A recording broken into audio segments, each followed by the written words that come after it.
नमस्कार साथियों, यंग भारत पर आपका स्वागत है। मैं हूं आपके साथ दुष्यंत राघव। साथियों, यंग भारत पर आज से मैं ऐसी श्रृंखला की शुरुआत कर रहा हूं जिस श्रृंखला में आपको वो किस्से, कहानियां और घटनाओं के बारे में सुनने को मिलेगा जिनमें सत्य और तथ्य दोनों भरपूर होगा। वो किस्से, कहानियां या घटनाएं पूरे रिसर्च के साथ में तैयार की जाएंगी और उसके बाद आज से वो सिलसिला शुरू कर रहा हूँ और इसलिए इस श्रृंखला का नाम मैंने रखा है सत्य कथा।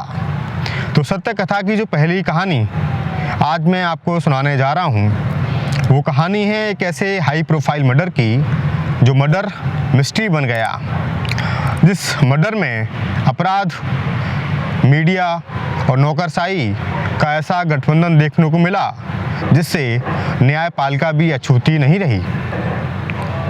तो साथियों, बात 13 जनवरी 1999 की है। दिल्ली का अशोका होटल, और उस होटल में रची जा रही थी एक साजिश, और वो साजिश रची जा रही थी इंडियन एक्सप्रेस की मशहूर पत्रकार शिवानी भटनागर की। जी हाँ, उस साजिश को अंजाम दिया गया 23 जनवरी 1999 दिल्ली के पटपड़गंज इलाके के नवकुंज अपार्टमेंट में। हत्यारा शिवानी भटनागर की हत्या करने के बाद भाग जाता है। शाम के लगभग 5:15 बजे शिवानी भटनागर के नज़दीकी रिश्तेदार, जो कि अक्सर उनके घर पर आया जाया करते थे, वो आते हैं, वो डोरबेल बजाते हैं, लेकिन अंदर से कोई जवाब नहीं आता।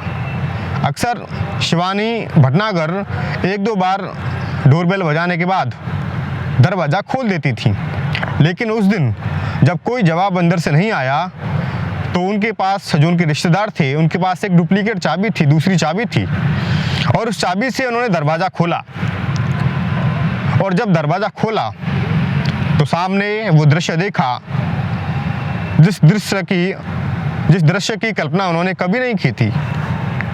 वो दृश्य बड़ा भयानक था, वो दृश्य बड़ा भयावह था, वो दृश्य बड़ा पीड़ादायक था, क्योंकि सामने शिवानी भटनागर की खून से लथपथ लाश पड़ी हुई थी। उनके सीने और गर्दन को बुरी तरीके से चाकुओं से गोद दिया गया था। उनकी गर्दन में एक प्लास्टिक का तार पड़ा हुआ था, और सबसे दर्दनाक बात कि उनका 3 माह का मासूम बेटा लगातार रो रहा था। उनके रिश्तेदार ने जब इस दृश्य को देखा तो वो हक्के बक्के रह गए, क्योंकि उन्होंने कभी सोचा नहीं था कि कभी वो इस प्रकार के दृश्य को देखेंगे। और उन्होंने तुरंत शिवानी भटनागर के पति रवि भटनागर, जो कि टाइम्स ऑफ इंडिया ग्रुप में पत्रकार थे, उनको कॉल किया और कहा कि ऐसे ऐसे घर पर ये बात हो गई है। उन्होंने तुरंत कहा कि शिवानी को आप हॉस्पिटल ले जाइए। जैसे ही आनन फानन में शिवानी को हॉस्पिटल ले जाया जाता है, डॉक्टर उन्हें मृत घोषित कर चुके होते हैं। और मृत तो शिवानी दोपहर को ही हो गई थी, क्योंकि डॉक्टरों ने कहा कि इनका जो मर्डर है वो 2 से 2.5 घंटे पहले हो चुका है। तो 5:15 बजे शिवानी भटनागर के रिश्तेदार उनके घर पर, उनके अपार्टमेंट पर पहुंचते हैं। यानी कि जो मर्डर उनका हुआ शिवानी भटनागर का, वो लगभग 2 बजे के समथिंग लगभग हुआ। अब मर्डर होने के बाद जो सबसे बड़ा सवाल आता है कि आखिर शिवानी भटनागर का मर्डर किसने किया, क्यों किया, कौन इसके पीछे था, किसका उद्देश्य था। क्योंकि शिवानी भटनागर का जो व्यवहार था बड़ा मृदु था।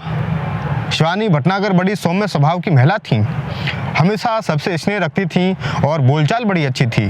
तो आखिर शिवानी भटनागर का दुश्मन ऐसा कौन सा बन गया जिसने शिवानी की हत्या की? पुलिस के सामने सबसे बड़ा सवाल यही था। लेकिन उसके बाद पुलिस को कुछ सुराग हाथ लगा और पुलिस को पता पड़ा कि शिवानी भटनागर के अपने पति के साथ में रिश्ते जो हैं वो अच्छे नहीं हैं। और जब रवि भटनागर से पूछताछ हुई और उन्होंने बताया कि शिवानी भटनागर की दोस्ती हरियाणा कैडर के IPS अधिकारी रविकांत शर्मा उर्फ RK शर्मा से थी। RK शर्मा उस समय तत्कालीन प्रधानमंत्री I.K. गुजराल के OSD हुआ करते थे। रवि भटनागर ने एक और खुलासा किया कि शिवानी भटनागर जिस कंप्यूटर पर काम करती हैं वो कंप्यूटर का पासवर्ड रवि भटनागर के नाम पर है।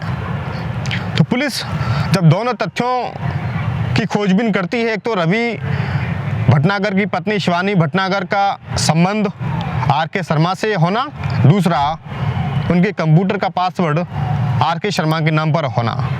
जब दोनों की खोजबीन शुरू होती है तो दोनों ही बातें सत्य निकलती हैं। तो हमारी पत्रकार बिरादरी में एक बात कही जाती है कि जिसके सूत्र सबसे ज़्यादा मजबूत उसकी धाक उतनी ही मजबूत होती है, क्योंकि सूत्रों के द्वारा खबरें निकलती हैं और जब खबरें हम लोग ब्रेक करते हैं तो उसी व्यक्ति की प्रतिष्ठा बढ़ती है, उस व्यक्ति के चर्चे होते हैं कि भाई फलाने पत्रकार ने इतनी बड़ी खबर को ब्रेक किया, इतनी बड़ी खबर को वो लेकर के आया। तो कौन व्यक्ति नहीं चाहेगा कि उसकी दोस्ती एक कितने बड़े अधिकारी से हो जो कि प्रधानमंत्री कार्यालय में हो, प्रधानमंत्री का OSD हो।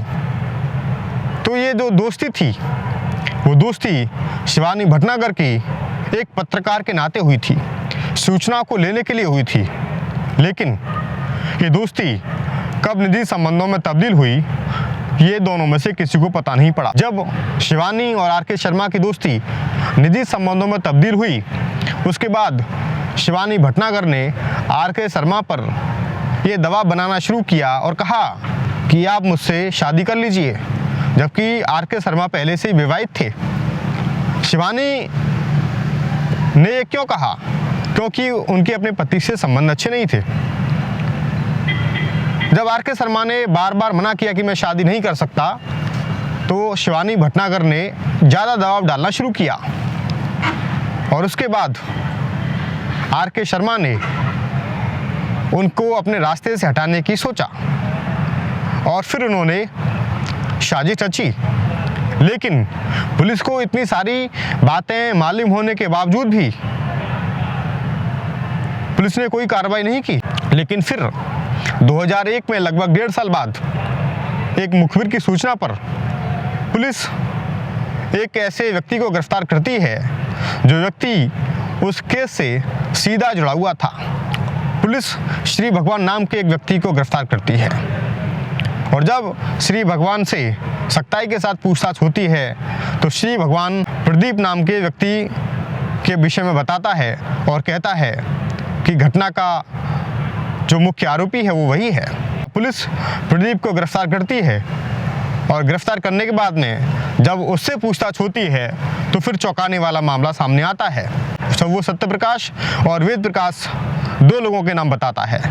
तो इस तरीके से 4 गिरफ्तारियां पुलिस कर लेती है, श्री भगवान, सत्य प्रकाश, वेद प्रकाश और प्रदीप। अब आखिर ये चारों लोग किसके इशारे पर शिवानी हत्याकांड को अंजाम दे रहे थे? आखिर ये चारों लोग किसके इशारे पर काम कर रहे थे ये जानना जरूरी था। उसके बाद पुलिस ने प्रदीप शर्मा और R.K. शर्मा की कॉल रिकॉर्डिंग को निकलवाया तो उसमें सामने आया कि कहीं ना कहीं घटना का जो मुख्य सूत्रधार था वो R.K. शर्मा था। R.K. शर्मा के कहने पर ही प्रदीप शर्मा ने शिवानी के मर्डर को अंजाम दिया। 4 लोग एक कार में सवार होकर ये गए नवकुंज अपार्टमेंट के बाहर। 3 लोग नवकुंज अपार्टमेंट के गेट पर रहे और प्रदीप शर्मा नाम का जो व्यक्ति था वो अपार्टमेंट के गेट पर राजीव भटनागर के नाम से एंट्री करता है और कहता है कि मैं शादी का कार्ड देने शिवानी भटनागर के घर पर जा रहा हूँ, और जिसके बाद वो हत्याकांड को अंजाम दे देता है। जब ये सारे खुलासे होते हैं उसके बाद पुलिस पर दबाव पड़ता है और पुलिस धरपकड़ के लिए लगातार दबिश देती है, लेकिन R.K. शर्मा कहीं हाथ नहीं आता। लेकिन जब ज़्यादा धरपकड़ तेज होती है तो आखिरकार 27 सितंबर 2002 को R.K. शर्मा अम्बाला कोर्ट में अपने आप को सरेंडर कर देता है और फिर शुरू होता है वो सिलसिला R.K. शर्मा सहित अन्य 4 आरोपियों को दोषी ठहरा देता है और उम्र कैद की सज़ा सुना देता है, जिसके बाद में 2011 का वो वर्ष आता है जब R.K. शर्मा सहित अन्य 3 आरोपी सत्यप्रकाश, वेद प्रकाश और श्री भगवान को हाई कोर्ट बाइज्जत बरी कर देता है और केवल एक व्यक्ति प्रदीप शर्मा की सजा को बरकरार रखता है। जिसके बाद पूरे देश के जो प्रबुद्ध जन थे उनके मन में कहीं ना कहीं ये बात चली और कहीं ना कहीं बात उठी कि आखिर सारे जो सबूत थे वो प्रदीप शर्मा और R.K. शर्मा के खिलाफ थे। घटना का जो मुख्य सूत्रधार था वो R.K. शर्मा था, क्योंकि प्रदीप शर्मा की कोई भी निजी दुश्मनी या दोस्ती शिवानी भटनागर के साथ नहीं थी। वो शिवानी भटनागर को जानता नहीं था, तो आखिरकार वो शिवानी भटनागर का मर्डर क्यों करेगा? उसका कोई लेना देना नहीं है तो वो आखिरकार शिवानी भटनागर को क्यों मारेगा? ये बिल्कुल साफ साफ दिखा सेशन कोर्ट में, बिल्कुल ये साफ साफ दिखा निचली अदालत में कि कहीं ना कहीं घटना का जो मुख्य सूत्रधार है, जो मुख्य आरोपी है वो R.K. शर्मा हैं, बाकी तो सारे लोग मुखौटे हैं। लेकिन उसके बावजूद R.K. शर्मा को बाइज्जत बरी कर दिया। सरकारी वकील ने भी इस बात को कहा कि हाई कोर्ट का जजमेंट बहुत विचित्र है अपने आप में, क्योंकि सारे सबूत R.K. शर्मा के खिलाफ हैं। शिवानी की बहन सेवंती ने भी कहा कि शिवानी भटनागर बहुत सारे राज R.K. शर्मा के जानती थी और उनको खोल सकती थी, इसलिए उन्होंने उसका मर्डर करवा दिया। तो साथियों, आज की कहानी के सारे सत्य और तथ्य मैंने आपके सामने रखे हैं।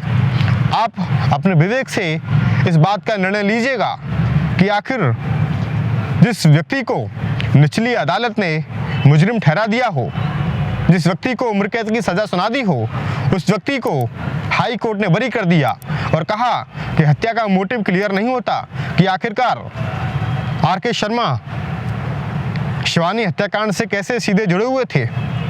कितना उचित था ये निर्णय कोर्ट का और कितना अनुचित था, इसका निर्णय आप खुद ही लीजिएगा। फिर मैं किसी अन्य कहानी के साथ मिलूंगा, आपसे रूबरू होऊंगा। तब तक के लिए रखिए अपना ख्याल। नमस्कार।